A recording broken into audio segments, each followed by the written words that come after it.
Europe 1. Bonjour Nicolas Bouzou. Bonjour Dimitri, bonjour à tous. Alors c'est aujourd'hui que le Conseil national de la refondation, le fameux CNR Logement, doit proposer des mesures chocs pour tenter de sortir de la crise du logement qui sévit en France.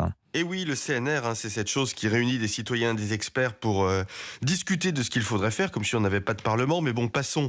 Le secteur du logement connaît une récession importante, on le voit dans tous les indicateurs, les financements, les transactions, les prix. Prenez les crédits aux ménages, Dimitri, ils sont en baisse de 40% sur un an à peu près.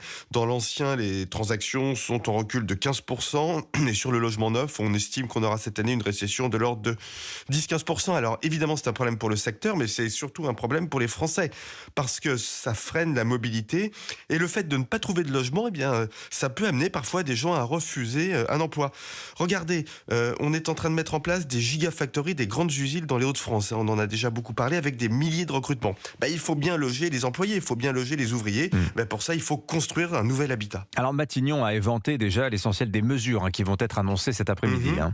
Oui, alors ce sera sans doute une liste à la Prévert, sans vision globale pour le logement, qui est globalement un secteur très technocratisé et sans vision. Le dernier grand ministre du logement, au fond, c'était Jean-Louis Borloo, et c'était il y a presque 20 ans.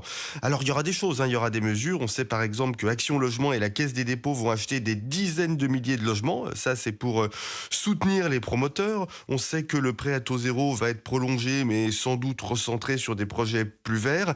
Et on sait aussi, ça c'est quand même important, que le Pinel, vous savez, ce dispositif fiscal qui permet des réductions d'impôts pour ceux qui investissent dans un logement locatif, ce Pinel sera supprimé parce qu'il n'a jamais donné les résultats attendus. Bon, ces mesures peuvent se défendre, mais elles ne répondent pas à l'ampleur du défi. Combien ça va coûter, toutes ces mesures, Nicolas ? Écoutez, là on va être clair Dimitri, l'argent public, il y en a déjà énormément dans le logement sans impact suffisamment positif. Tout ça coûte déjà trop cher. D'ailleurs, avec les retraites, en fait, c'est ce qui explique notre excès de dépenses publiques par rapport à la moyenne des pays de l'OCDE, le logement. C'est de l'ordre de 40 milliards par an à peu près. Exactement, donc il faut certainement pas mettre plus d'argent, ce qu'il faut c'est libérer réglementairement la construction. Par exemple, adapter ce fameux zéro artificialisation nette. Vous en avez peut-être entendu parler. Cette mesure qui signifie que si vous êtes maire et vous construisez sur 150 mètres carrés, vous devez rendre 150 mètres carrés à la nature. C'est injouable dans certains territoires.